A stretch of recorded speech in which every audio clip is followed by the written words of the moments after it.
ప్రభువును రక్షకుడైన యేసుక్రీస్తు వారి శ్రేష్ఠ నామంలో ప్రియ వీక్షకులందరికీ హృదయపూర్వక వందనాలు. మరొక ఎపిసోడ్లో మిమ్మల్ని కలుసుకోవడానికి ప్రభు సహాయం చేశారు. అందును బట్టి దేవుణ్ణి స్తుతిస్తున్నాను.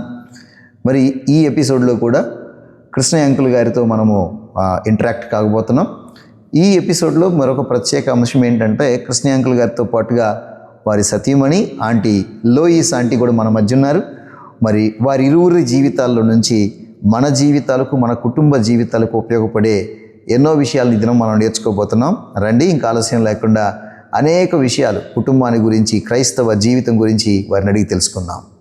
చాలా కుటుంబాల్లో సహజంగా చాలామంది ఎదుర్కొనేటువంటి సమస్యలను ఆ ప్రశ్నలు అడుగుతాను. ఆ ప్రశ్నలకి మరి అనుభవజ్ఞులైన అంకుల్ ఆంటీ వారి జీవితాల నుంచి వారి సమాధానాలు ఇస్తారు. మొట్టమొదటిగా అంకుల్, మీ వివాహం ఎప్పుడు జరిగింది అంకుల్? మా వివాహం 1981 నవంబర్ 7th జరిగింది. 1981 అంకుల్. 81లో నేను పుట్టాను అంకుల్. ఓకే. అంటే వివాహానికి ముందు మీరు ఎలా వివాహం కొరకు సిద్ధపడ్డారు ఆ రోజుల్లో? అంటే నేను స్కూల్ అయిపోయిన తర్వాత కాలేజ్ ఇంటర్మీడియట్ ఉన్నప్పుడు ప్రభు పరిచర్యకి పిలుస్తున్నాడని నాకు అర్థమైనప్పుడు నేను బైబిల్ కాలేజీ చేస్తే బాగుంటుంది మామూలు డిగ్రీ కన్నా అన్నట్టుగా జస్ట్ బైబిల్ కాలేజీకి దేవుడు నడిపించాడు. అప్పటి నుంచే నేను దేవుని సేవకు పిలువబడిన వ్యక్తినే చేసుకోవాలి, ఎందుకంటే నేను దేవుని సేవకి సమర్పించుకున్నాను కనుక అట్లాంటి వ్యక్తిని చేసుకోవాలని నేను నిర్ణయించుకున్నాను. ఎందుకంటే బైబిల్ కాలేజీకి వెళ్ళిన తర్వాత నేను చాలామందిని, గర్ల్స్ని, బాయ్స్ని చూశాను. మా అమ్మ నన్ను సమర్పించింది, మా బిషప్ గారు పంపారు, లేకపోతే నేను ఫెయిల్ అయిపోయి ఖాళీగా ఉన్నానని వచ్చాను, ఇట్లాంటి సాక్ష్యాలు చెప్తున్నారు. అంటే ఫ్యాక్ట్స్ చెప్తున్నారు వాళ్ళు. అప్పుడు నాకు అర్థమైంది ఏంటంటే, నేను చిన్నపిల్లగా ఏంటి దేవుడు పిలవకుండా కూడా వాళ్ళకు ఎవరో ఫోర్స్ చేస్తే లేకపోతే ఇలాగ వస్తారా అని నాకు అర్థమైంది. అమ్మో అని అప్పటి నుంచి నాకు భయం పుట్టింది అనమాట. అమ్మో, అయితే నేను మాత్రం నిజంగా నాకు ఎలాగ దేవుడు పిలిస్తేనే దేవుడు చిత్తమని అనుకుని నేను బైబిల్ కాలేజీకి వచ్చాను, సేవకు ప్రిపేర్ అవుతాను, అట్లాంటి వ్యక్తినే చేసుకోవాలనుకునేదాన్ని. సో అలాగే దేవుడు ఈ పరిస్థితులన్నీ ఏర్పాటు చేసినప్పుడు, అంకుల్ గురించి నాకు ప్రపోజల్ వచ్చినప్పుడు చాలామంది పెద్దలు అప్పటికే తను సేవకి సమర్పించుకుని యూలో 2 years అంటే బైబిల్ కాలేజీకి వెళ్ళకముందే 2 years కోఆర్డినేటర్గా పనిచేస్తున్నప్పుడు చాలామంది తెలిసిన వాళ్ళు మా మదర్కి చెప్పారు, ఈజ్ ఏ కమిటెడ్ బాయ్, ఎంతో దేవుణ్ణి హిందూ బ్యాక్గ్రౌండ్ నుంచి వచ్చి తెలుసుకుని సేవకి వెళ్ళాడు, ఇక్కడ పనిచేశాడు, చాలా మంచి అబ్బాయి అని అట్లా చెప్పినందువలన then as I was praying God has led me. Uncle, మీరు యవనస్తునిగా ఉండగా మీ వివాహ వయసు వచ్చినప్పుడు ఎలా ఆంటీని కలుసుకున్నారు మీరు? మీ భార్యగా స్వీకరించడానికి ముందు జరిగిన బ్యాక్గ్రౌండ్ ప్రిపరేషన్ ఏంటి? ఓకే. నేను యువిఎస్ఐ మినిస్ట్రీలో, స్టూడెంట్ మినిస్ట్రీలో కోఆర్డినేటర్గా పనిచేస్తున్న టైంలో ఒక స్టూడెంట్స్ క్యాంపులో, లీడర్షిప్ ట్రైనింగ్ క్యాంపులో చీరాల్లో జరిగింది 1976లో. ఆ టైంలో నేను కోఆర్డినేటర్గా ఉండి ఆ యొక్క క్యాంపులో హెల్ప్ చేస్తూ ఉన్నాను. అప్పుడు తను కూడా క్యాంప్కి వచ్చింది. షీ బ్రాట్ బుక్స్లో ఉంటూ తను స్టూడెంట్గా ఉందన్నమాట. Then I came to know తను బైబిల్ కాలేజీలో చదువుతుంది, సెలవుల్లో క్యాంప్కి వచ్చి తెలిసింది. నేనేమి ప్రార్థన చేస్తున్నానంటే, నేను దేవుని సేవకు సమర్పించుకున్న అమ్మాయి, దేవునికి సమర్పించుకున్న అమ్మాయి అయితే బాగుంటుంది. అంతేకాకుండా నాతో పాటు దేవుని వాక్యాన్ని పంచుకోగలిగిన వ్యక్తి, వారికి సమర్పించుకునేదో వంట చేయడం కాదు కానీ నాతో పాటు దేవుని వాక్యాన్ని పంచుకోగలిగిన సమర్థత కలిగిన అమ్మాయి అయితే బాగుంటుందని నేను ప్రార్థన చేస్తున్నాను. తను బైబిల్ కాలేజీలో చదువుతుందని తెలిసిన తర్వాత తప్పనిసరిగా బైబిల్ కాలేజీలో చదువుతుందంటే దేవుని వాక్యాన్ని బోధించే కెపాసిటీ కూడా ఉంటుంది అని నేను ఆలోచించి ప్రార్థన చేస్తూ ఉన్నాను. ఎవరికి చెప్పలేదు. ఒక 3 years తర్వాత నేను బైబిల్ కాలేజీలో బీడీ చేస్తున్న ఫైనల్ ఇయర్లో మా ఫ్రెండ్ యూవిఎస్ఐ స్టాఫ్ వర్కర్ దగ్గర నుంచి ఒక లెటర్ వచ్చింది. ఫలానే అమ్మాయి ఉంది, ఆ అమ్మాయి బీటీహెచ్ అయిపోయింది, నువ్వు ప్రార్థన చేస్తావా అని చెప్పి అని నాకు రాశాను. అప్పుడు నేను తనకి రిప్లై వచ్చిందంటే, ఈ అమ్మాయి గురించి నేను దాదాపు 3 years నుంచి ప్రార్థన చేస్తున్నాను. 3 years అయింది. అవును, 3 years. మీరు చూడటానికి ఈ లెటర్ మీకు రావడానికి తను నేను కలవలేదు, నాకు ఎక్కడ తటస్థించలేదు. ఆ క్యాంపులో చూశాను, మాట్లాడుకునేమో నాకు ఐడియా లేదు. ప్రార్థన చేస్తూ ఉన్నాను. దేవుని చిత్తం అయితే అలాంటి ప్రపోజల్ ఈ మధ్య ప్రపోజల్ చాలా వచ్చాయి కానీ ఎందుకో దేవుడు గైడ్ చేయలేదు. ఈ విషయం ప్రార్థన చేస్తున్నప్పుడు మరి నాకు ముఖ్యంగా మా పేరెంట్స్ లేరు అప్పటికే. నన్ను ఎక్కువగా స్పిరిచువల్గా గైడ్ చేసిన వాళ్ళు యూవిఎస్ఐ లీడర్స్లో ఆంధ్రాలో సాంబయ్య గారని బ్యాంక్ ఆఫీసరు గుంటూరులో ఉన్నారు. దీనబంధు గారని మచిలీపట్నంలో ఈజ్ నోబెల్ కాలేజ్ ప్రొఫెసర్. వీళ్ళిద్దరితో ఎక్కువ నేను ఉంటాను. వాళ్ళు గైడ్ చేస్తూ ఉంటారు అనమాట. వాళ్ళతో చెప్పాను, అమ్మాయి గురించి చెప్పాను అనమాట. ఆ సాంబయ్య గారు వీళ్ళ అమ్మగారితో మాట్లాడి ఆయన ఇనిషియేటివ్ తీసుకొని ఆయన ఈ విషయం ముందుకు తీయడానికి గైడ్ చేశారు. అది అట్లాగా మీరిద్దరు దేవుని చిత్తాన్ని తెలుసుకుని ప్రార్థన చేస్తూ ఉండగా ప్రభువే మీ ఇద్దరిని ఒకరికి జంటగా మరొకరిని కలిపారు. రైట్. అవును అంకుల్, ఇప్పుడు ఈ వీడియో చూస్తున్న యవన బిడ్డలు చాలామంది ఉంటారు. వాళ్ళు ప్రభుని నమ్ముకుని మరి వివాహ వయసు వచ్చి వివాహం కొరకు సిద్ధపడుతున్న యువతి యువకులకు వారి వివాహానికి ముందు ఎలా వారు ఆత్మీయంగా సిద్ధపడాలి వివాహం కొరకు అనే విషయంలో మీ సూచనలు కొన్ని. రైట్.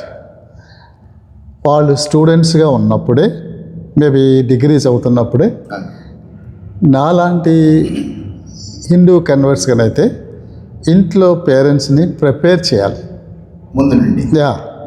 నేను దేవుని నమ్ముకున్నాను కాబట్టి దేవుని నమ్ముకున్న అమ్మాయినే పెళ్లి చేసుకుంటాం, అంతేకాని మన బంధువులు కానీ మన కులం అని అది కాదు. ఎవరైనా సరే దేవుని నమ్ముకున్న అమ్మాయి, దేవునికి సమర్పించుకున్న అమ్మాయి, అటువంటి అమ్మాయిని చేసుకుంటానని పేరెంట్స్కి ఏదో మాటలు అప్పుడు వస్తున్నప్పుడు చెప్పగలి అలాగా ప్రిపేర్ చేస్తూ ఉండాలి. అలా ప్రిపేర్ చేస్తూ ప్రార్థన చేస్తూ ఉండాలి. మ్యారేజ్ విషయంలో ప్రార్థన చేస్తుంటున్న వ్యక్తులు, యవ్వనస్తులు, they need to have a somebody as a mentor with whom they can confidently share and get guidance from them. ఎవరంటే వాళ్ళు అందరికీ చెప్పడం కాకుండా అలా చేయాలి. సరైన వ్యక్తి గైడెన్స్తో ఉంటే. ఎందుకంటే దేవుని వాక్యంలో చూసినట్టయితే అబ్రహాము ఎలియాజరు ఇసాకుని నడిపించారు.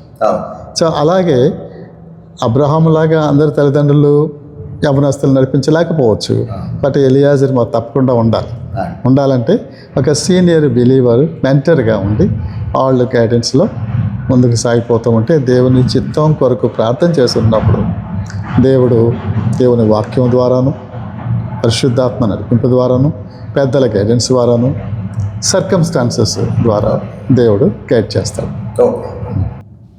అంటే మీ వైపు నుంచి కొన్ని సూచనలు. ఎస్, నేను అంటే ఇప్పుడు చిన్న జనరేషన్కి చెప్పాలనుకున్నా, లేకపోతే నా అనుభవం ఏంటి అని అంటే, నేను ఒకటే విషయం ప్రార్థన చేసేదాన్ని. ఒకటి, ప్రభువా నీ చిత్తంలో ఉన్న వ్యక్తి అది కావాలి. అయితే నేను దేవుని సేవ చేస్తున్నాను కనుక, లేదా బైబిల్ కాలేజ్ అయిపోయి ఇంకా నేను కూడా ఈయూలో జాయిన్ అయ్యాను లేడీ స్టాఫ్గా, లేడీ కోఆర్డినేటర్ అనేవారు. సో ఫుల్ టైం సేవ చేస్తున్న వాళ్ళే నాకు కావాలి కనుక అది నా కండిషను. అంటే నేను మొదటి నుంచి దేవునికి ఏ కండిషన్స్ పెట్టలేదు, రిజర్వేషన్ అన్నది లేదు. నాకు ఓన్లీ ప్రభు పిలుపున్న వ్యక్తి కావాలనుకున్నాను. ఓన్లీ ఒకటి ఏంటంటే, నేను బైబిల్ కాలేజీలో చదివాను కనుక, బైబిల్ కాలేజీ ఈ బీటీహెచ్ బీడీ చేసిన వ్యక్తి అయితే సేవలో అదంతా మనకు ఉపయోగపడుతుందని ఆ ఒక్క కండిషనే నేను దేవుడిని అడిగాను. ఈ రెండే, అంతేగాని ఫ్యామిలీ బ్యాక్గ్రౌండ్ కానీ కులాలు కానీ. మాకు మ్యారేజ్ ఎంగేజ్మెంట్ అయ్యేదాకా వాళ్ళు ఎవరో ఏంటో ఇట్లాంటి కులాలు కూడా మాకు తెలియదు. ఎంగేజ్మెంట్ అయ్యేంత వరకు కూడా తెలీదు. మీకు వివరాలు తెలియదు. మా ఇంట్లో వాళ్ళు కూడా కనుక్కోలేదు. ఓన్లీ గాడ్స్ చైల్డ్, దేవుని సేవకుడు దొరికితే చాలు అని అట్లా మన పెద్దలు చెప్పిన దాన్ని బట్టి ముందుకెళ్ళిపోయామన్నమాట. No reservations. అది మనం పెట్టుకోవాలి. రిజర్వేషన్స్ పెట్టుకోవటం వలన చాలామంది మ్యారేజెస్ లేట్ అయిపోతున్నాయి, అయినా కూడా తర్వాత ప్రాబ్లమ్స్ వస్తాయి. అదేనండి ఇప్పుడు నేను అడగాలనుకున్న విషయాన్ని మీరు చెప్పారండి. ఇప్పుడు చాలామంది యవ్వన బిడ్డలు వాళ్ళకంటూ కొన్ని రిజర్వేషన్స్ పెట్టుకుని, కొన్ని కండిషన్స్ పెట్టుకుని, ఈ క్యాస్ట్లోనే కావాలి, ఈ హోదా ఉన్న వ్యక్తి కావాలి, ఇంత చదివిన వారు కావాలి, ఈ ఏరియా నుంచి మాత్రమే కావాలి అని వారు ప్రార్థన చేస్తూ పైపెచ్చు వారు చెప్పేది ఏంటంటే మరలా దేవుని చిత్తం కోసం కనిపెడుతున్నాము అని చెప్పని అంటారండి. అది ఎంతవరకు సమంజసం? చాలామంది అలాగే ఉన్నారు, కానీ వాస్తవంగా వారు యథార్థత లేదు. యథార్థత లేదు. సో కాబట్టి we need to help the young people. Maybe because of their fears, ఒక్కోసారి ఫ్యామిలీలో ఫోర్స్ని బట్టి కూడా అలాగ ఉండొచ్చు. బట్ అందుకోసమే నేను చెప్పాను, mentor is a must. Mentor maturity కలిగిన వ్యక్తి, వాళ్ళని సరైన పద్ధతిలో తండ్రిలాగా గైడ్ చేయగలిగిన మెంటరు చాలా అవసరం. అలాగే వాళ్ళు ప్రార్థన చేస్తున్నప్పుడు ఆ ఇండివిజువల్స్, మెంటర్ కూడా దేవుని చిత్తంలో వ్యక్తి, దేవుని సమయం, దేవుని పద్ధతి. దేవుని పద్ధతిలో కులం ఉండదు, ఆస్తులు ఉండవు. లోక సంబంధమైన క్రిస్టియన్ మ్యారేజెస్లో కూడా చాలా లోక సంబంధమైన నలుగులు, తాళాలు, మేళాలు ఇవన్నీ ఉంటాయి. అలాంటివి లేకుండా దైవకంగా జరిగే పద్ధతులు ఈ మూడు చాలా ఇంపార్టెంట్. అంటే మీరేమన్నా దానికి యాడ్ చేస్తారా? అన్ని రిజర్వేషన్స్ పెట్టుకుని ప్రార్థన చేస్తూ దేవుని చిత్తం కోసం కనిపెడుతున్నాను, దేవుడు తన చిత్తాన్ని జరిగిస్తాడులే అని భరోసాగా ఉంటున్న వారికి నిజంగా దేవుడు తన చిత్తాన్ని బయలుపరుస్తారంటారా వారి వివాహ విషయం? అంటే రెండు రకాలుగా దాన్ని అర్థం చేస్తాం. కొన్నిసార్లు దేవుడు వాళ్ళు అడిగింది ఇస్తాడండి, but he will send leanness to their soul. వాళ్ళకి అది కుళ్ళు, వాళ్ళ శరీరానికి లేదా ఆత్మకు కుళ్ళు వస్తుంది అని బైబిల్లో ఉంది. కనుక మనం అడిగిన డిజైర్స్ దేవుడు కొన్నిసార్లు ఇస్తాడు, కానీ అది మన నష్టానికే అవుతుంది. అది ఒకటి గుర్తుంచుకోవాలి. అంటే మనం దేవుణ్ణి ఫూల్ చేస్తున్నట్టుగా ఉంటుంది ఇది. ఇవన్నీ పెట్టుకుని దేవుని చిత్తము ఆయన ఎలా నడిపితే అలాగా అని అన్నది మనం దేవుణ్ణే ఫూల్ చేస్తున్నట్టుగా జరుగుతుంది అది. But we're fooling ourselves. ఆ విషయంలో మనం జస్ట్ మన జీవితాలు దేవునికి కమిట్ చేసుకున్నప్పుడు ఆయన మన మార్గాలను సరళం చేస్తాడని నమ్మకం మనకున్నప్పుడు మనం ఇవన్నీ కూడా పెట్టుకోము, ఈ రిజర్వేషన్ ఉంచుకోము. ఇంకొక సమస్య ఏంటంటే అండి, కొంతమంది యవ్వన బిడ్డలు యేసు ప్రభువుని నమ్ముకున్న తర్వాత వారు ఆయా కులాల నుండి, రకరకాల మత విశ్వాసాల నుంచి ప్రభు దగ్గరికి వస్తారు. వారి తల్లిదండ్రులు ఏమన్నా అదర్ ఫెయిత్లో ఉంటారు, ఈ బిడ్డలు ఏమన్నా క్రిస్టియన్ ఫెయిత్లో ఉంటారు. వివాహ వయసు వచ్చినప్పుడు తల్లిదండ్రులు అదర్ ఫెయిత్లో ఉన్న వ్యక్తిని వివాహం చేసుకోమని ఈ బిడ్డలు బలవంత పెడుతుంటారు. ఒక పక్క ఈ బిడ్డలు చెప్తుంటారు కన్విన్స్ చేసి, లేదు నేను యేసుప్రభుని నమ్ముకున్నాను, యేసుప్రభుని నమ్ముకున్న వ్యక్తినే పెళ్లి చేసుకోవాలనుకుంటున్నాను. అప్పుడు వెంటనే సంబంధాలు దొరకవు, ఎదురు చూస్తూ ఉంటారు. దైవజనులు కూడా ప్రయత్నం చేస్తుంటారు. ఈ బిడ్డలు కూడా ఇంటి నుంచి వస్తున్న ఒత్తిడిని, తీవ్రతను ఎదురు చూస్తూ ఉంటారు. అట్లా ఎదురు చూస్తూ ఇంకెంతకాలం, ఇంకా దొరకదేమో, ఇంకా అవదేమో అన్న నిరాశలు ఎవరైనా ఉంటే ఈ వీడియో చూస్తూ ఉండగా వారి విషయంలో ప్రభు ఎలాంటి కార్యం చేస్తాడు అనే విషయాన్ని మీ మాట. మా అనుభవంలో మేము దాదాపు we can say easily minimum 100 marriages మీ గైడ్ ఎట్టాం. దేవుని స్తోత్రం. వాళ్ళల్లో ఈ ప్రాబ్లం కలిగిన వాళ్ళు అమ్మాయిలు, అబ్బాయిలు పేరెంట్స్ ద్వారా హిందూస్గా ఉండి, నాన్ క్రిస్టియన్స్గా ఉండి వాళ్ళని బలవంతం చేస్తూ సేమ్ కాస్ట్లోనే చేసుకోమన్నప్పుడు వాళ్ళతో కలిసి ప్రార్థన చేసి సేమ్ కాస్ట్లో మారుమనసు పొందిన బిలీవర్స్ని వాళ్ళకి పరిచయం చేసి మేము నిలబడి పెళ్లి చేసిన వాళ్ళు కొన్ని ఫ్యామిలీస్ ఉన్నాయి. ఒకటే రెండు కాదు, కొన్ని ఫ్యామిలీస్ని అలాగే చేసి హెల్ప్ చేసాం. కొన్నిసార్లు సేమ్ కాస్ట్ పీపుల్ దొరకకపోవచ్చు, అవును. కానీ దేవుడు వేరే విధంగా వాళ్ళ పేరెంట్స్ని కన్విన్స్ చేయటము, లేదా వేరే బిలీవర్ అయ్యాడు కానీ సేమ్ కాస్ట్ కాదు, వేరే కాస్ట్. మొత్తానికి మ్యారేజెస్ చేసేసుకున్న తర్వాత తల్లిదండ్రులు వాళ్ళ అల్లుడో కోడలను చూసి సంతోషించి అప్పుడు వాళ్ళని యాక్సెప్ట్ చేయటము, ఆ విధంగా జరిగిన మ్యారేజెస్ కూడా ఉన్నాయి.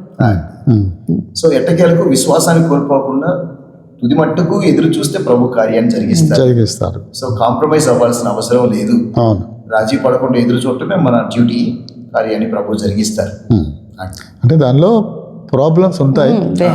They have to face lot of problems, mainly from parents side. అయితే God will honour them if they honour God. ఇప్పుడు మీ వివాహం అయ్యి ఆల్మోస్ట్ అంకుల్ ఒక 42 years అవుతుంది అంకుల్. 45 years almost. 44 ఇప్పుడు ఇయర్స్ 5 years రన్నింగ్. అవునండి, 44 years దాటిపోయింది. ఈ 44 సంవత్సరాల ఈ దాంపత్య జీవితంలో ఎన్నో ఆటుపోటులను చూసుంటారు, ఎన్నో ఒడిదుడుకులను చూసుంటారు, ఎన్నో అనుభవాలు. మీ అనుభవాల నుంచి మరి కొన్ని నేటి కుటుంబాలు ఎదుర్కొంటున్న సమస్యలకు పరిష్కారాలు మీ ద్వారా తెలుసుకోవాలని ఆశిస్తున్నాం అంకుల్. ఇప్పుడు భార్యాభర్తలు ఇద్దరు యేసు ప్రభువుని నమ్ముకున్న వారిద్దరి మధ్య సరైన ప్రేమానురాగాలు లేకపోవటానికి కారణాలు ఏమేమై ఉంటాయి అంటారు? భర్త ప్రభుని నమ్ముకున్నాడు, భార్య ప్రభుని నమ్ముకుంది, కానీ వాళ్ళిద్దరి మధ్య కొన్నిసార్లు మాటలు ఉండవు, కొన్నిసార్లు వాళ్ళిద్దరి మధ్య సరైన సఖ్యత ఉండదు. కుటుంబం అంతా కలిసి బైబిల్ తీసుకుని ప్రార్థనకి వెళ్తున్నారన్న పేరే కానీ ఆ కుటుంబం ఒక క్రైస్తవ కుటుంబాన్ని ప్రతిబింబించేదిగా ఉండదు. అలా ఉండకపోవటానికి గల కారణాలు ఏమై ఉంటాయి? రైట్. మొట్టమొదటిగా క్రొత్తలో మ్యారేజ్ చేసుకున్న క్రొత్తలో ఉన్నటువంటి ప్రేమ అనురాగాలు కొంచెం ఉండే కొంది తగ్గిపోతాయి. కారణం ఏంటంటే they don't respect each other. దేవుడు ఈ వ్యక్తిని నా జీవిత పాలిభాగస్తురాలుగా ఇచ్చాడు. కాబట్టి దేవుని బహుమానం, దేవుని కృపలో నాకు ఇచ్చాడు. కాబట్టి ఆ వ్యక్తిని నేను గౌరవించాలి, ప్రేమించాలి. లోటుపాట్లు ఉంటాయి, అవి రియాక్టివ్గా కాకుండా ప్రొయాక్టివ్గా చేసుకోవాలి. సో కాబట్టి దేవుని చిత్తంలో ఖచ్చితం ప్రేమలో మార్పు లేకుండా, ప్రేమ పెళ్లి చేసుకున్నప్పుడు ఎలా ఉండాలో ఇంకా గడిచే కొంది కూడా, ఇంకా వాస్తవం నన్ను అడిగితే ఎదిగే కొంది ప్రేమలో కూడా ఎదగాలి. దేవునిలో ఎదుగుతున్నాం, మన ప్రేమలో కూడా ఎదిగేలాగా ఉన్నప్పుడు ఇలాంటి చిన్నవి వచ్చినప్పుడు వాటిల్లో రియాక్షన్ కాకుండా ప్రొయాక్టివ్గా ఉంటున్నప్పుడు, అది నేను చెప్పాను కదా, ఈ వ్యక్తి దేవుని చేత నాకు ఇవ్వబడ్డ నా యొక్క జీవిత పాలిభాగస్తురాలు. కాబట్టి ఈ చిన్న విషయాలు ఉంటే సర్దుకున్నాం. ఒకవేళ తను కోపగించి అరవటం ఏదైనా జరిగినా కూడా ముఖ్యంగా man is the man who is the leader, head of the house, and he is a priest of the family. So కాబట్టి భర్త భరించేవాడు, నడిపించేవాడు.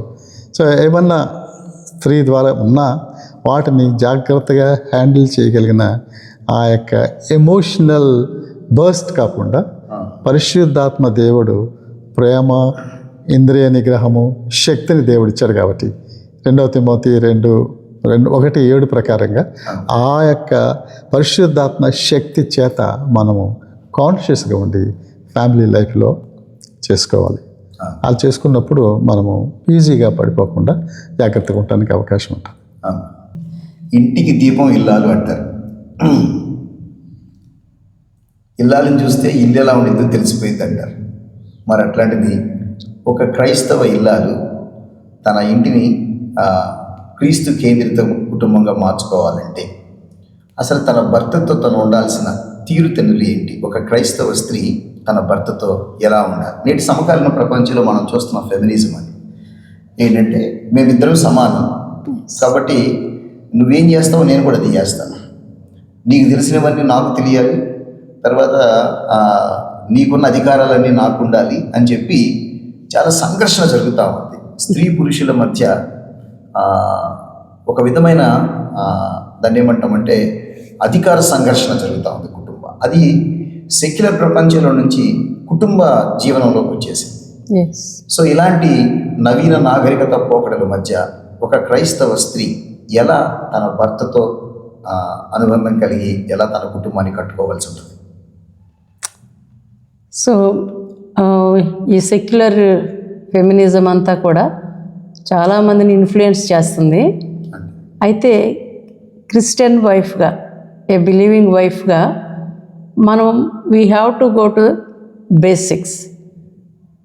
బైబిల్ ఎఫెసీ 5లో ఏమున్నది అది మనం ఫాలో అవ్వాలి. ప్రతి లేడీ కూడా, ప్రతి వైఫ్ ఏంటంటే మీ భర్తలకు లోబడి ఉండండి, విధిలై భార్యలారా మీ భర్తలకు విధేయులై ఉండండి అని ఉన్న మాట ఖచ్చితంగా మనం ఫాలో అవ్వాలి. ప్రతి మ్యారేజ్లో మనం వింటాం కదండి, గ్రేటెస్ట్ చెప్పేవాళ్ళు, భర్తలారా మీ భార్యలను ప్రేమించుడి, భార్యలారా మీ భర్తలకు లోబడి.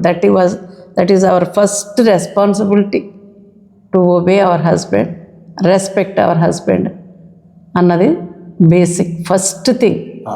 అది కానీ ప్రతి స్త్రీ అది నా బాధ్యత, I have to love, respect and obey, ఇవన్నీ కూడా ఇంటర్మింగ్లు అయిపోయి ఉన్నాయి. అది ప్రతి భార్య కూడా తను ఫాలో అయితే అసలు ఫ్యామిలీ ఎంతో హ్యాపీగా అయిపోద్ది అనమాట.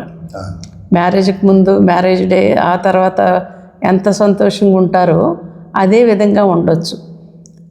Somebody said obeying husband or respecting husband is a crown for a woman. ఆమె ఒక క్రౌన్, కిరీటం వేసుకుంటే స్త్రీకి ఎంత గౌరవమో, రెస్పెక్టింగ్ యువర్ ఓన్ హస్బెండ్ లేదా మీ హస్బెండ్ని నువ్వు గౌరవించటమే నీకు గౌరవం. So that is the most important thing. అది కానీ సెటిల్ అయిపోతే హ్యాపీ ఫ్యామిలీగా ఉండొచ్చు. ఇప్పుడు గౌరవం అనే దగ్గరకు వచ్చేటప్పుడు కాదు, ఇదివరకు పూర్వకాలంలో భర్తలు పేరు పెట్టి పిలవడానికి కూడా చాలా సిగ్గుపడేవారు. అది ఒక విధమైన గౌరవం, మర్యాద అనేవారు అప్పుడు సమాజం. ఈనాటి సమాజంలో భర్తలు పేరు పెట్టి పిలవడం సంగతి తర్వాత సంగతి, ఒక ఫ్రెండ్ లాగానో లేదంటే ఏదో బాగా తెలిసిన మన బయట వారిని పిలిచినట్టుగానో భర్తలు పిలవటం, ఇలాంటివన్నీ చూస్తూ ఉన్నాం మనము. కాబట్టి క్రైస్తవ స్త్రీలు వాక్యానుసారంగా భర్తను ఎలా సంబోధిస్తే బాగుంటుంది? ఇది నిజంగా ఒక పెద్ద చిక్కు సమస్య. ఎలా పిలవాలి అనేది మనం చెప్పకుండా ఇలా పిలవద్దు అని చెప్పడం బాగుంటుంది కదా, ఎలా పిలిస్తే బాగుంటుంది? యాక్చువల్గా శారా విషయంలో యజమానుడా అని పిలిచింది, బట్ ప్రాక్టికల్ లైఫ్లో ఇట్ మే నాట్. యజమానుడా అని పిలవలేం కదా. సో ఇంకొకటి, ప్రస్తుతం ఉన్న సొసైటీలో పాతకాలంలో అంటే పేర్లు పిలవకుండా కొంతమంది ఏమండి అనేవాళ్ళు, కొంతమంది ఇదిగో అదిగో అలా చేసేవాళ్ళు.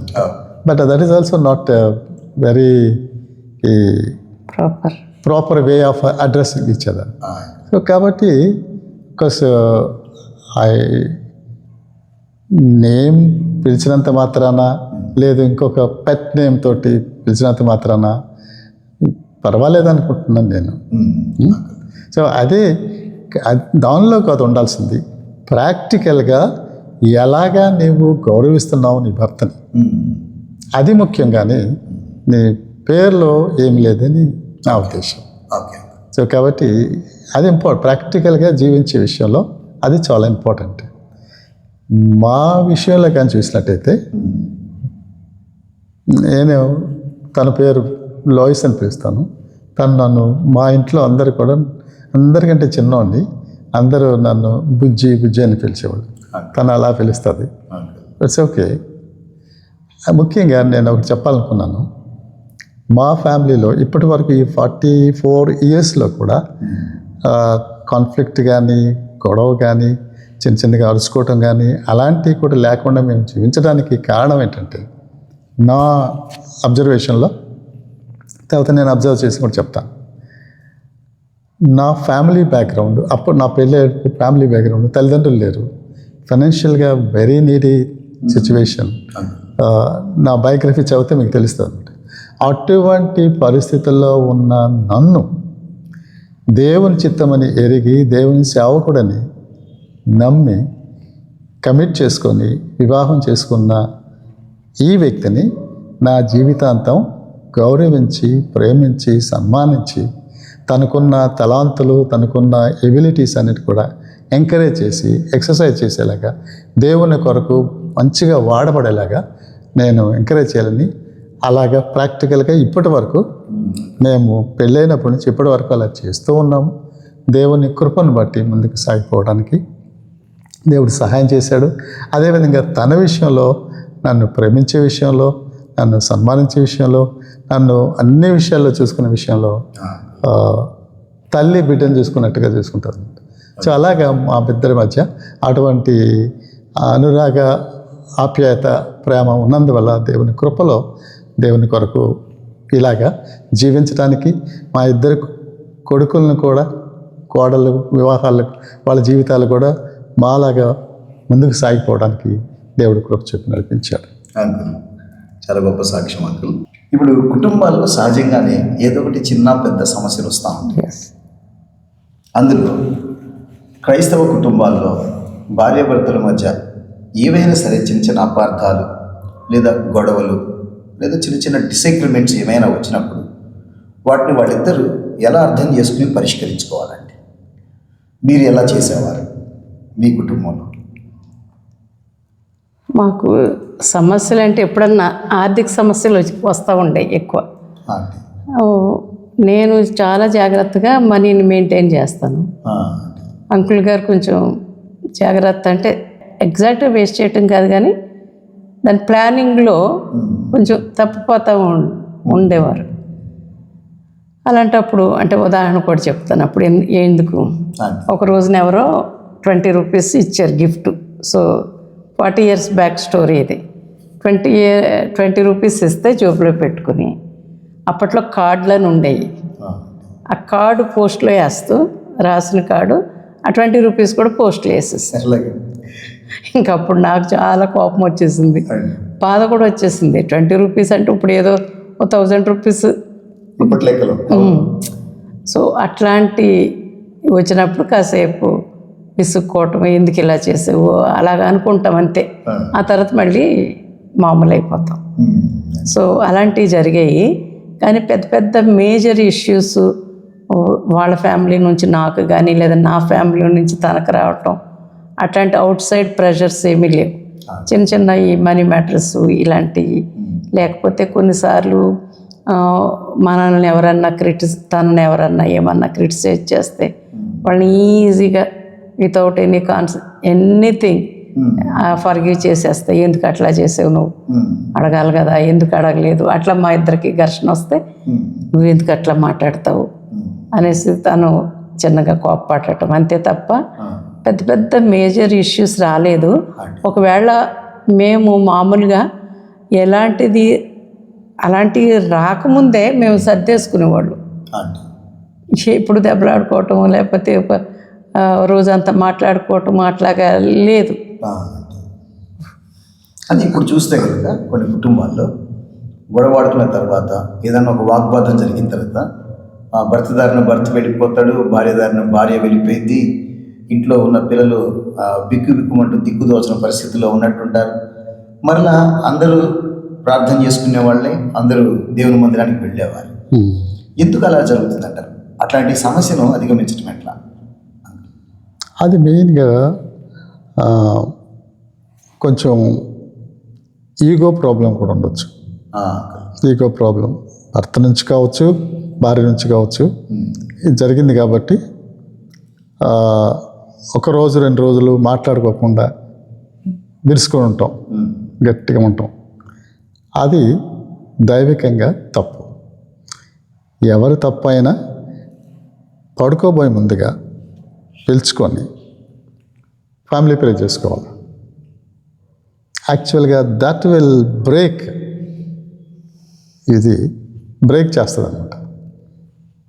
ఎక్కువసేపు మంచిగా ఉన్నప్పుడు చేసుకున్నట్టుగా చేయకపోయినా వాక్యం చదువుకోవటం, ప్రార్థన చేసుకోవటం, పడుకోవటం, నెక్స్ట్ మార్నింగ్కి అది కొంచెం ఇదైపోతుంది.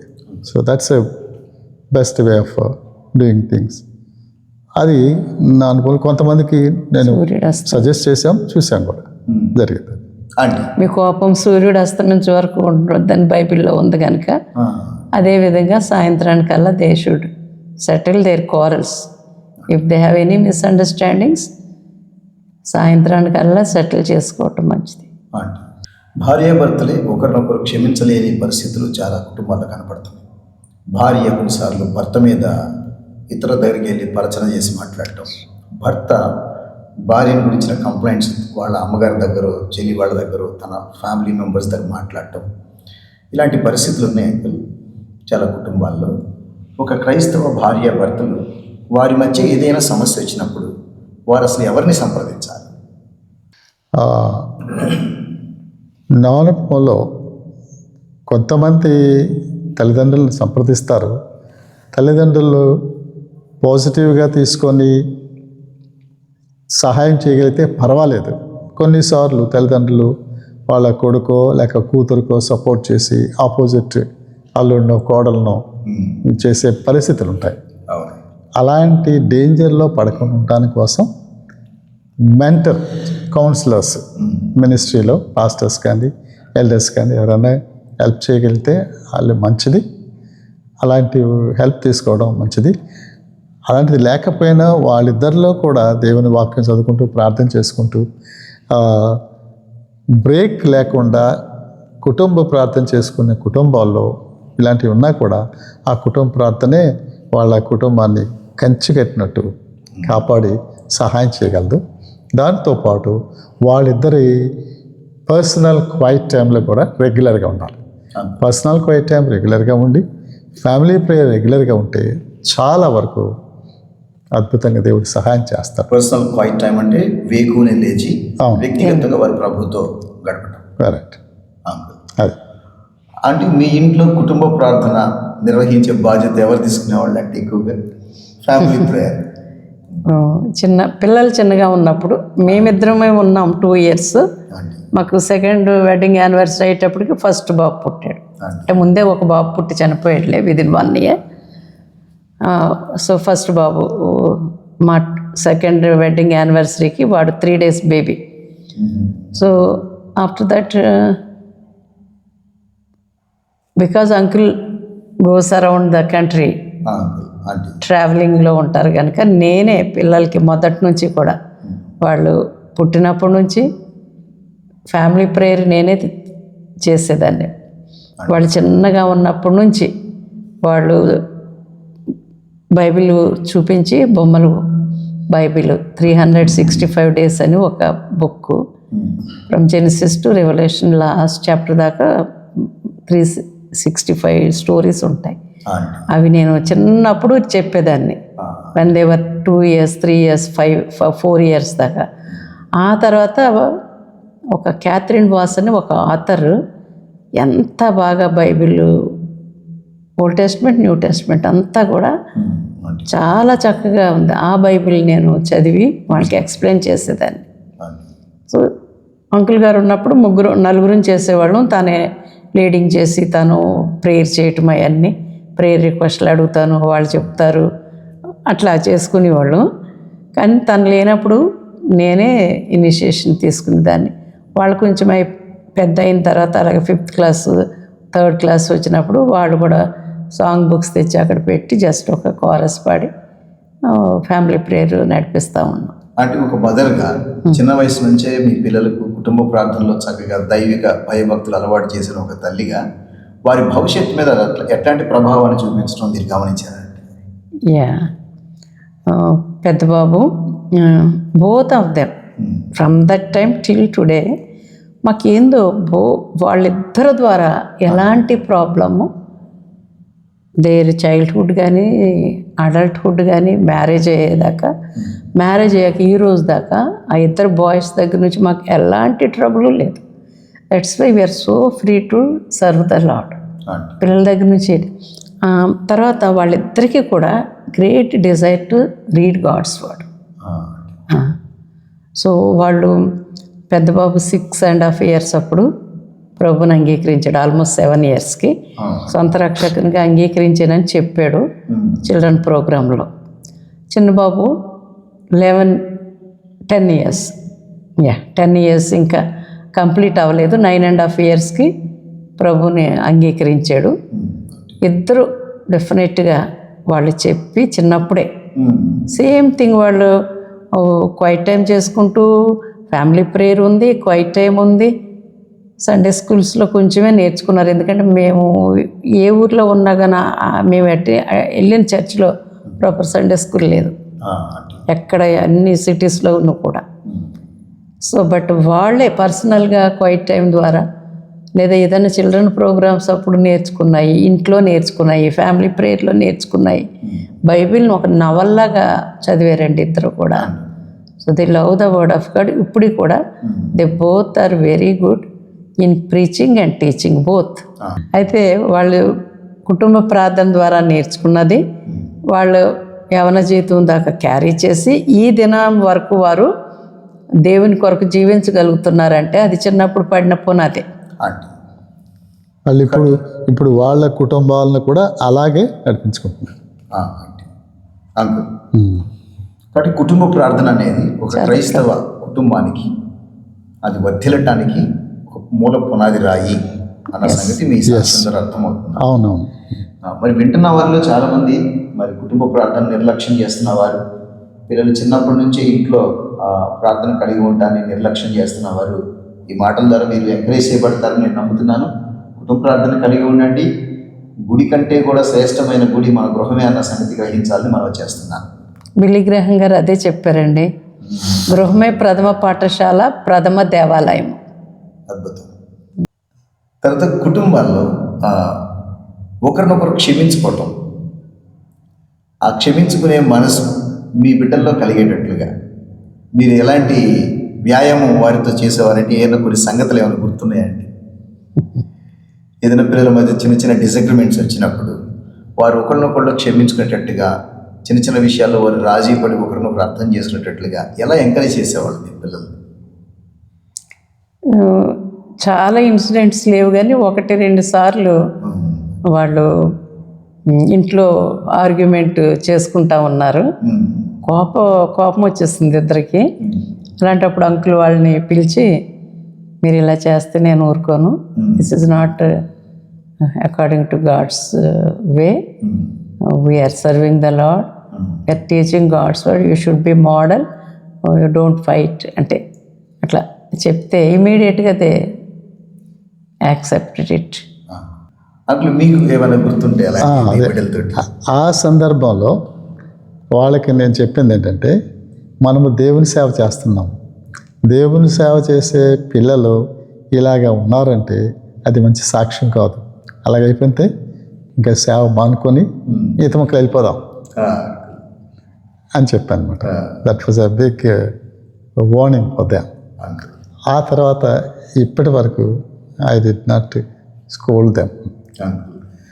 తర్వాత పిల్లలు దైవికంగా ఉండే విషయంలో చిన్నప్పటి నుంచి మాకు డబ్బులు ఉన్నా లేకపోయినా వాళ్ళ కోసం చిల్డ్రన్ బైబిల్ కొనటం, దైవికమైన పుస్తకాలు వాళ్ళకి ఏవి అవసరమో వాటిని ఖర్చు పెట్టి కొనే విషయంలో, వాళ్ళకి ప్రొవైడ్ చేసే విషయంలో దేవుని కృపను బట్టి దేవుడు గైడ్ చేశాడు. అలా చేసినందువల్ల, అవి చదువుతున్నందువల్ల వాళ్ళు దైవిక జ్ఞానాన్ని, ఎక్కువ బిబ్లికల్ నాలెడ్జ్ తెలుసుకొని వాళ్ళు ఇంకొక గొప్ప సంగతి ఏంటంటే, మా అనుభవంలో యువిఎస్ఐ స్టాఫ్ వర్కర్స్గా ప్రతి సంవత్సరం ఒక 2 weeks కోటగిరి స్టాఫ్ కాన్ఫరెన్స్ ఉండేది. ఆ టైంలో దేశం నుండి వచ్చిన స్టాఫ్ వర్కర్స్ పిల్లల ప్రోగ్రామ్స్ ఉండేది.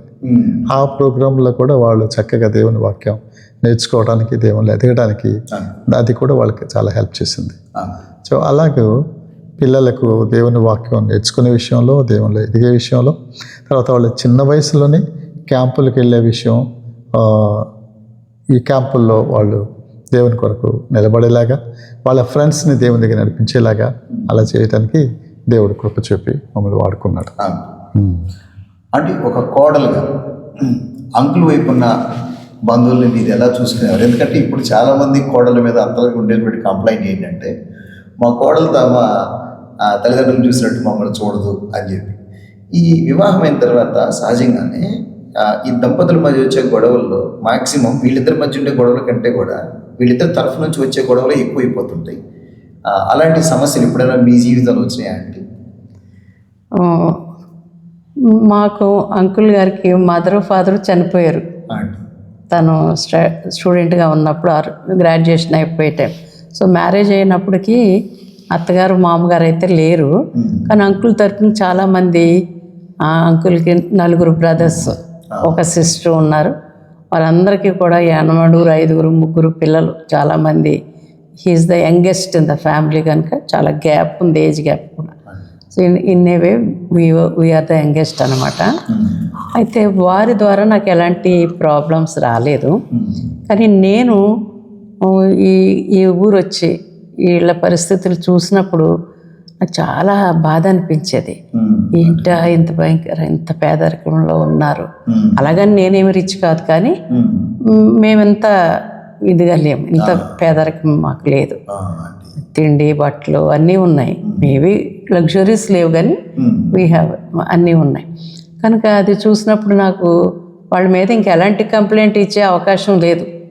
వాళ్ళని ప్రేమించాలని, వాళ్ళని చూడాలి అని చెప్పి. భర్త తరఫు వారు ఆర్థికంగా భార్య కంటే కూడా తక్కువ స్థితిలో ఉంటే ఆమె వారిని చిన్న చూపు చూడటం, మా వాళ్ళు అంత గొప్పవాళ్ళు కాదు మీరు అన్నట్టుగా చూడటం ఉంటాయి కదా. అట్లాంటి స్వభావం మీకేం రాలేదు? లేదు, లేకుండా నాకు ఎంత బాధగా ఉండి నేను వాళ్ళకి ఎలాగ హెల్ప్ చేయగలను అన్నది మా బంధువుల దగ్గర నుంచి ఎనీథింగ్ వాళ్ళ దగ్గర నుంచి పొందగలిగితే అది పొంది ఇక్కడ నేను ఇవ్వటానికి ఇష్టపడేదాన్ని అన్నమాట. అట్లా చేసాను, ఊరు మొత్తానికి తెలుసు. సో అట్లాగా నేను చాలా, నాకు డిప్రెషన్ వచ్చేసి దాన్ని చూస్తే. అందుకు నేను ఏం చేయగలను అది మేము చేసేవాళ్ళు. మాకు కూడా ఆ రోజుల్లో ఆర్థికంగా చాలా ఇబ్బందులు. యుఎస్ఎస్ శాలరీ చాలా తక్కువ, కానీ మాకున్న దాంట్లోనే ఎంతో కొంత మేము సర్దటము, ప్రేమించి వాళ్ళకి చేయగలిగిందంతా కూడా చేసేదాన్ని అన్నమాట.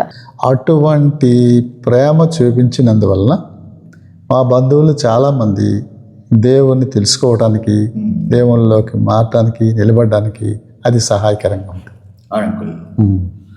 సో మనము స్త్రీలుగా చాలామంది వివాహమైన తర్వాత భర్త తరపు వారిని ఒక రకంగా చూస్తాము, తన తరపున వారిని ఒక రకంగా చూస్తాం. అది తల్లిదండ్రులు అవనివ్వండి, బంధువులను అవనివ్వండి, ఆ డిస్క్రిమినేషన్ అన్నది చాలా పర్సంటేజ్ ఉన్నది. చాలా లేడీస్లో పర్సంటేజ్ ఉంది, కానీ అది దైవికం కాదు. మనం బైబిల్లో చూస్తే మరి రూత్ ఎంత చక్కటి ఎగ్జాంపుల్ అంటే, వాళ్ళ అత్తని అంత చక్కగా చూసుకుంది. తను 7 కుమారుల కన్నా కూడా ఇంకా ఎక్కువే అన్నట్లుగా రూత్ గురించి నయోమి సాక్ష్యం ఇచ్చింది. అలాంటి సాక్ష్యం మనం ఈ దినాల్లో లేడీస్ వైఫ్స్ కలిగి ఉండటం అన్నది చాలా ప్రాముఖ్యం. ఎందుకంటే ఆఫ్టర్ ఆల్ మనం చేసుకున్న వ్యక్తిని ప్రేమించడం కాదు, కానీ తన తరపున ఉన్న వారిని ప్రేమిస్తే ఆ వ్యక్తికి తననే ప్రేమించినట్లుగానే ఉంటుంది. కనుక ప్రతి స్త్రీ, ప్రతి సిస్టర్, ప్రతి యంగ్ గర్ల్ ఆలోచన చేయవలసింది ఏంటి అంటే, ఈ దినాల్లో నా కుటుంబాన్ని నేను ఎట్లా చూసుకుంటున్నానో అదేవిధంగా నా భర్త కుటుంబాన్ని, తన బంధువుల్ని, ఎక్స్టెండెడ్ ఫ్యామిలీని మరి చూడటం అనేది చాలా ప్రాముఖ్యం. అది God also will reward for that. దేవుడు అలా చేసిన వాళ్ళని ఖచ్చితంగా మరి అత్యధికముగా ఆశీర్వదిస్తాడు. ఈరోజు చాలామంది మందిరాలకు వచ్చినప్పుడు ప్రార్థన చేయండి అని పాస్టర్ గారి దగ్గరకు వచ్చేటప్పుడు వాళ్ళు చెప్పే మాట ఏంటి, అయ్యగారు మా కుటుంబంలో సమాధానం లేదు, మా కుటుంబంలో సమాధానం కోసం ప్రార్థన చేయండి అని అడుగుతుంటారండి. అసలు కుటుంబంలో సమాధానం ఉండాలంటే ఒక క్రైస్తవ కుటుంబం ఎలాంటి బేసిక్స్, ఎలాంటి ఫౌండేషన్స్ కలిగి ఉండాలండి? అంటే ఫ్యామిలీ ప్రేయర్, అది అసలు ఫ్యామిలీ ప్రేయర్ కన్నా ముందు వ్యక్తిగతంగా వారు క్రిస్టియన్ అంటే వాళ్ళు బిలీవర్స్ ఇద్దరు కదండి. వాళ్ళు ఇలాగ సమాధానం లేకుండా ఉండటానికి మొదటి కారణం ఏంటంటే వాళ్ళు దేవునితో సరైన సంబంధం లేదు. అంటే వాళ్ళు బహుశా క్వైట్ టైం సరిగా చేసుకోవట్లేదు, బైబిల్ చదవట్లేదు. ఆ బైబిల్లో దేవుడు వాళ్ళతో ఒకవేళ చదివిన దేవుడు ఏం మాట్లాడాడు అన్నది వాళ్ళ జీవితానికి అన్వయించుకోకపోవటం వలన వాళ్ళు ఇష్టం వచ్చినట్టు ఉంటున్నారు. అంటే టేక్ ఇట్ ఫర్ గ్రాంటెడ్, నేను బైబిల్ చదివినా చదవకపోయినా, అది బైబిల్ చదవకపోవటము లేదా దాన్ని అప్లై చేసుకోకపోవటం ఒకటండి. అదేవిధంగా ప్రార్థన, పర్సనల్ ప్రేయరు లేకపోవటం, దేవునితో సంభాషించకపోవటం, దేవుని ఉద్దేశాలు గ్రహించకపోవటం. అది థర్డ్గా ఇద్దరు కలిసి లేకపోతే పిల్లలతో కలిసి ఫ్యామిలీ ప్రేయర్ లేకపోవటం. ఎందుకంటే family that praise together stays together. కలిసి ప్రార్థించే కుటుంబం ఎప్పుడు కూడా కలిసే ఉంటుంది. అంటే ఈ సమాధానం లేకుండా, మనశ్శాంతి లేకుండా ఉండదు.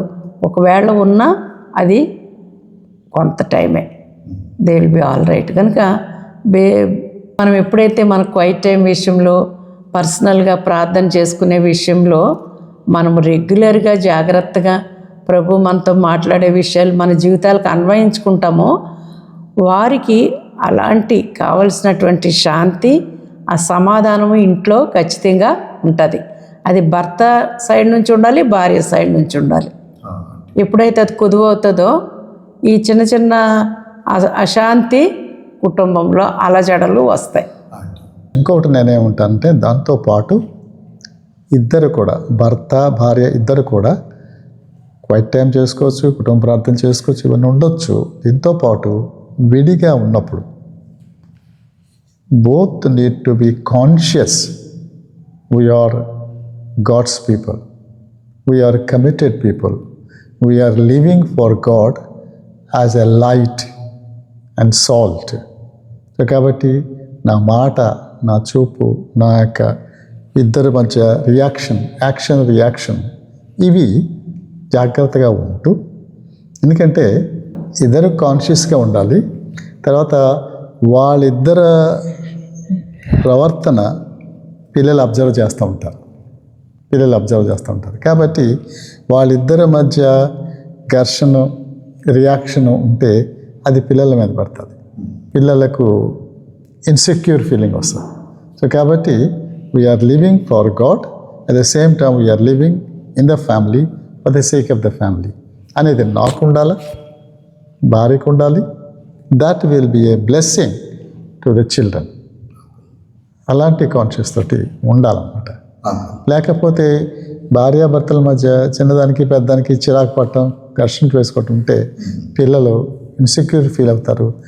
ఆ ఇన్సెక్యూర్ ఫీలింగ్ని పోగొట్టుకోవడానికి స్కూల్లో ఫ్రెండ్స్ ద్వారా, కాలేజీలో ఫ్రెండ్స్ ద్వారా రకరకాల చెడు వ్యసనాలకి గురైపోతారు, పాడైపోవడానికి అవకాశం ఉంది. ఇంకొక విషయం నేను చెప్పాలనుకుంటున్నాను. అదేంటంటే స్త్రీలు సాధారణంగా ఈ దినాల్లో భర్తలతో అన్ని విషయాల్లో సమానంగా ఉంటున్నారు.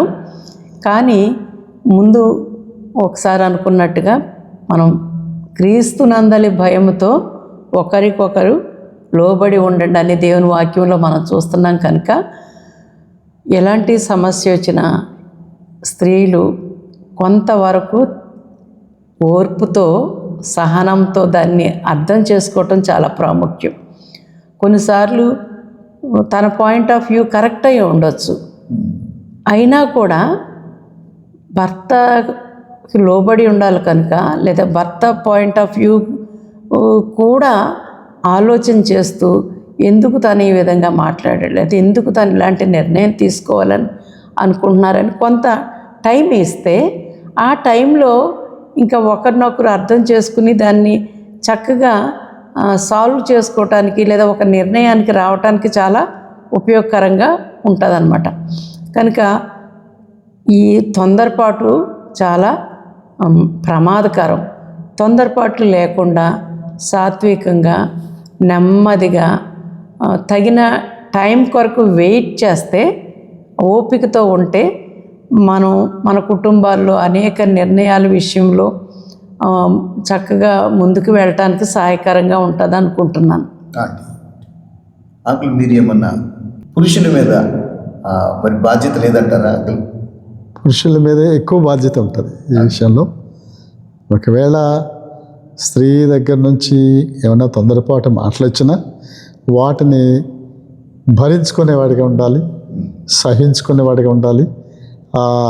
ఆ సిచ్యువేషన్ పీస్ఫుల్గా తను నడిపిస్తూ ఆ ఫ్యామిలీ సమాధానంగా ఉండేలాగా చేయడం పురుషుని యొక్క బాధ్యత. తన లీడర్షిప్, తన యొక్క ప్రీస్ట్హుడ్ అక్కడ హెల్ప్ చేయాలి. సో అదేవిధంగా దేవుని వాక్యాల్లో మనం కానీ చూసినట్టయితే క్రీస్తు సంఘమును ప్రేమించి తను తాను సమర్పించుకున్నాడు. సంఘము పరిశుద్ధంగా నిష్కలంకంగా ఉండేలాగా సంఘం కొరకు తను తాను అర్పించుకున్నాడు. అదేవిధంగా భర్త భార్య కొరకు భార్యను ప్రేమించి భార్యకు అలాగే క్రీస్తు వల్లే అప్పగించుకొని అటువంటి ప్రేమ, ప్రొటెక్ట్ చేసే ప్రేమ, పరిశుద్ధపరిచే ప్రేమ, తీర్చిదిద్ది దేవుని కొరకు యోగ్యమైన రీతిగా తయారు చేసే ప్రేమ భర్తలో ఉండి భార్యను సర్దుకుంటూ ఆ కుటుంబ పరిస్థితిని చక్కబెట్టుకుంటూ ముందుకు నడిపించవలసిన బాధ్యత పురుషుల్లో ఉందన్నమాట. అది అంకుల్ మీ కాలంలో అయితే కనుక టెక్నాలజీ లేదు, ఇప్పుడు లేని టెక్నాలజీ లేదు. ఇప్పుడు ఫేస్బుక్ ఉంది, వాట్సాప్ ఉంది, ట్విట్టర్ ఉంది, యూట్యూబ్ ఉంది, రకరకాల సోషల్ మీడియా ప్లాట్ఫామ్స్ వచ్చేసినాయి. అవును. ఇప్పుడు ప్రతి ఒక్కరి జీవితాన్ని సెల్ ఫోన్ ఆక్రమించేసింది, కుటుంబాన్ని కూడా సెల్ ఫోన్ ఆక్రమించేసింది, కుటుంబానికి పెద్దలుగా ఉన్న భార్యాభర్తల జీవితాలను కూడా సెల్ ఫోన్ ఆల్మోస్ట్ ఆక్రమించేసింది అంకుల్. ఇప్పుడు ఈ సెల్ ఫోన్ వలన కుటుంబాల్లో చాలా సమస్యలు వస్తాయి. అసలు ఈ సెల్ ఫోన్ భార్యాభర్తలు ఎలా ఉపయోగిస్తే బాగుంటుంది అంటారు? గతంలో టీవీ పెద్ద టెంప్టేషన్గా ఉండేది. అందుకోసం చాలామంది బిలీవర్స్ టీవీని కొనలేదు, టీవీ చూడకుండా ఆపేసిన వాళ్ళు ఉన్నారు. మరి పిల్లలు పక్కింటికి వెళ్ళి టీవీ చూసి అన్ని రకరకాల వాళ్ళు చూస్తున్నారని పిల్లల కోసం గేమ్స్, ఏదో చిల్డ్రన్ ప్రోగ్రామ్ కోసమని టీవీలు కొని అలా చేసి జాగ్రత్తగా ఉన్న పరిస్థితులు ఉన్నాయి మా కాలంలో. అవునండి, ఒక మాట ఆ రోజు టీవీ హాల్లో ఉండేది, ఏమి చూస్తున్నా అందరికి కనిపించేది. కానీ ఈరోజు చాలా ప్రమాదకరమైన. కరెక్ట్. అయితే ఇప్పటి రోజుల్లో కానీ చూస్తే సెల్ ఫోన్లో ఏమొస్తున్నాయో ఏమి రావట్లేదు అనేది ఎవరికి తెలియదు. But everything is there in that. దాంతోపాటు ముఖ్యంగా ఫ్యామిలీలో భార్యాభర్తలు వాళ్ళిద్దరూ మాట్లాడుకునే దానికంటే ఈ మెసేజ్లు కావచ్చు, ఇంకా వేరే ఇవన్నీ చూసుకోవటం, యూట్యూబ్ రీల్స్ ఇవన్నీ చూసుకొని ఎక్కువ ఆ సెల్ ఫోన్తోనే ఉంటారు. కానీ భార్యాభర్తలు కలిసి మాట్లాడుకోవటం. ఇంకొకటి ఏంటంటే టైంకి భోజనం చేయడం కూడా మర్చిపోతారు. టైంకి వచ్చేటి కూడా మర్చిపోయి దాంట్లో నిమగ్నమై ఉంటారు. అలా ఉండి చాలామంది వాళ్ళ యొక్క ఫ్యామిలీ లైఫ్ని పాడు చేసిన పరిస్థితులు చాలా ఉన్నాయి.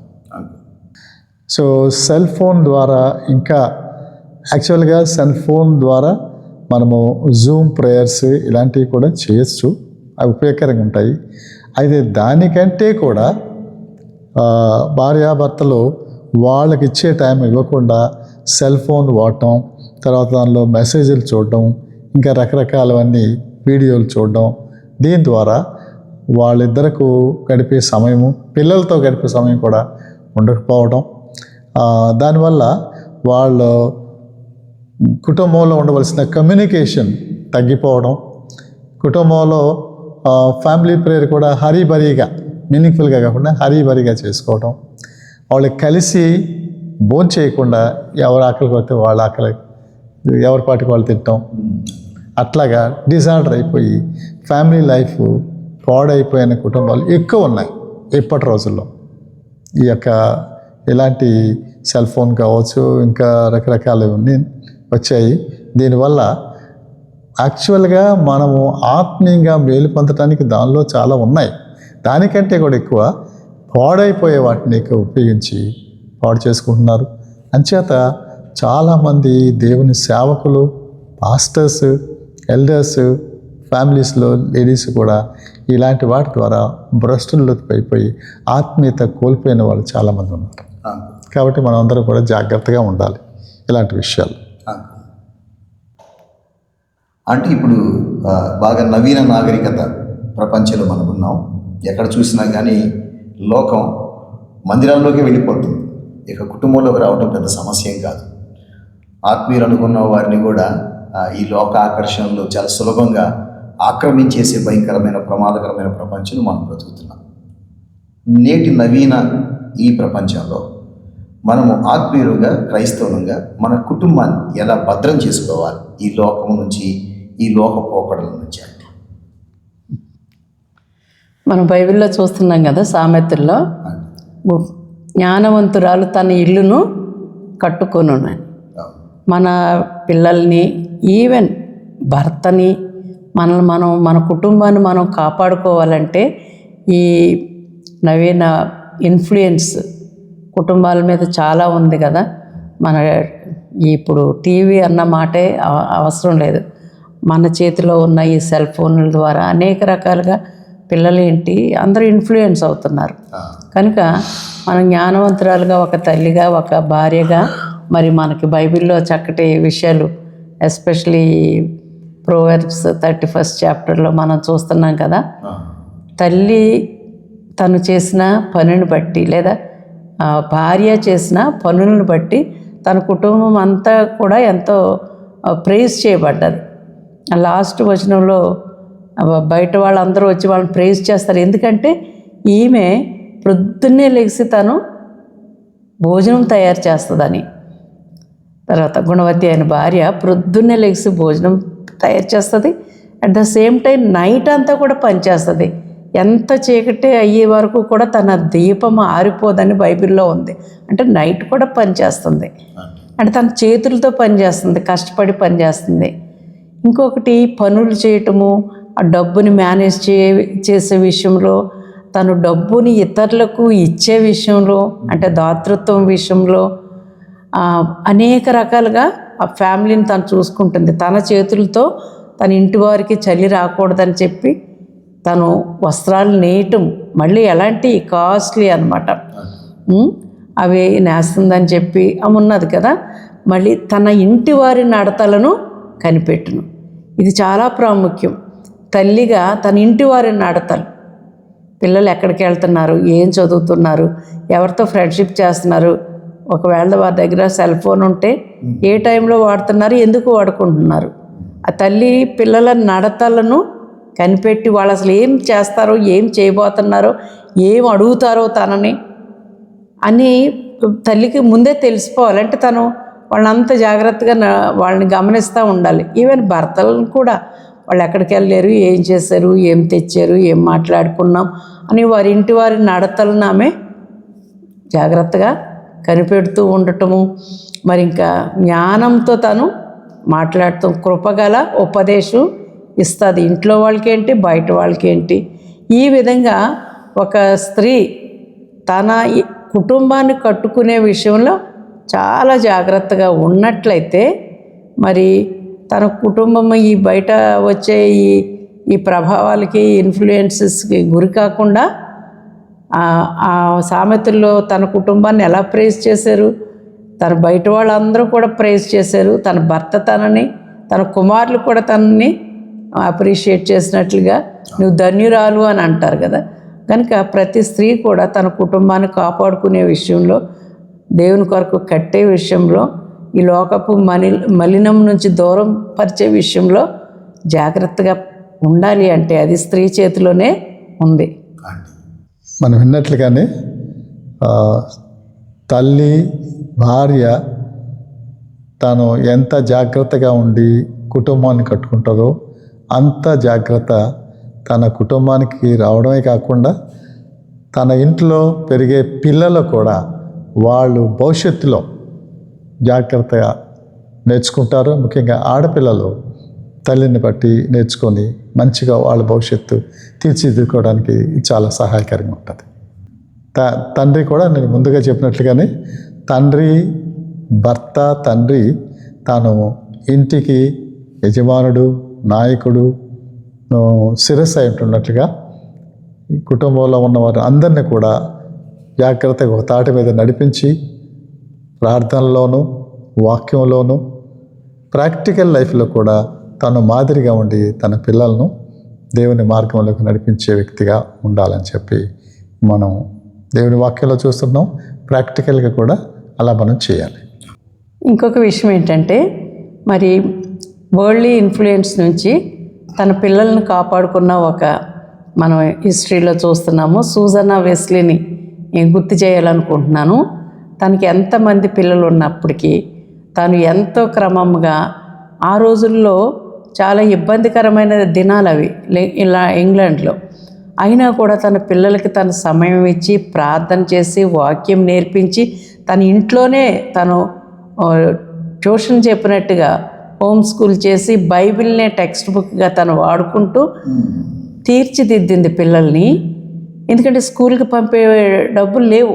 ఇప్పుడంటే ఇంగ్లాండ్లో అంత చదువు ఫ్రీ, కానీ అంటే ఎలిమెంటరీ స్కూల్స్ అన్నీ. బట్ అప్పట్లో డబ్బు లేదు. ఆ అవకాశాలన్నింటినీ ఆమె వినియోగించుకుంటూ తన పిల్లల్ని ప్రార్థనాపూర్వకంగా పెంచింది కనుక తనని, తన కుటుంబాన్ని తను ఈ బాహ్య ఇన్ఫ్లుయెన్సెస్ నుంచి ఆమె కాపాడటమే కాకుండా మరి క్రైస్తవ ప్రపంచానికి ఇద్దరు గొప్ప నాయకుల్ని, సెయింట్స్ని ఆమె ప్రొడ్యూస్ చేసింది.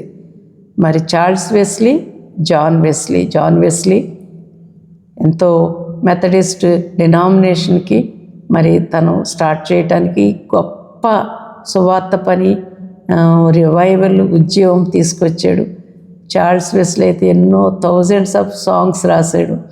ఈ విధంగా ఒక తల్లి చేయగలిగింది అని అంటే మరి మనము కూడా అలా చేయగలం.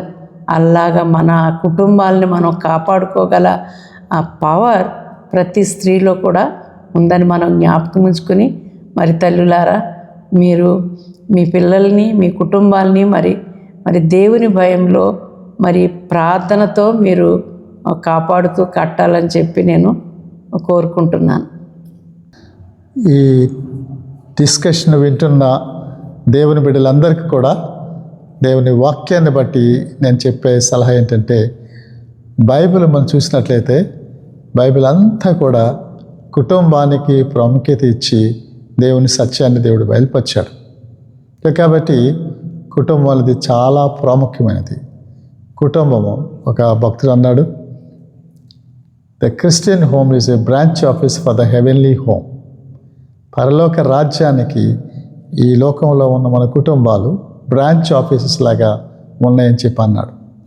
కాబట్టి మన కుటుంబము పరలోక రాజ్యములో దేవుని సన్నిధి, దేవుని స్తుతి, ఆరాధన ఉన్నట్లుగా మన కుటుంబాల్లో దేవుని సన్నిధి, దేవుని స్తుతి, దేవుని ఆరాధన, దేవుని వాక్యానుసారంగా జీవించే మన కుటుంబాలుగా ఉంటే, మన కుటుంబాల్లో మన కొరకు దేవుడు అనుగ్రహించిన బిడ్డలు, వాళ్ళకి ఎంతో భవిష్యత్తు, ఎన్నో తలాంతులు, ఎంతో ఉన్నతమైన రీతిగా దేవుని ఏర్పాటులో వారు జీవించి దేవుని సేవించవలసిన ఉన్నతమైన ఏర్పాటు దేవుని యొక్క పిలుపులో ఉన్నది.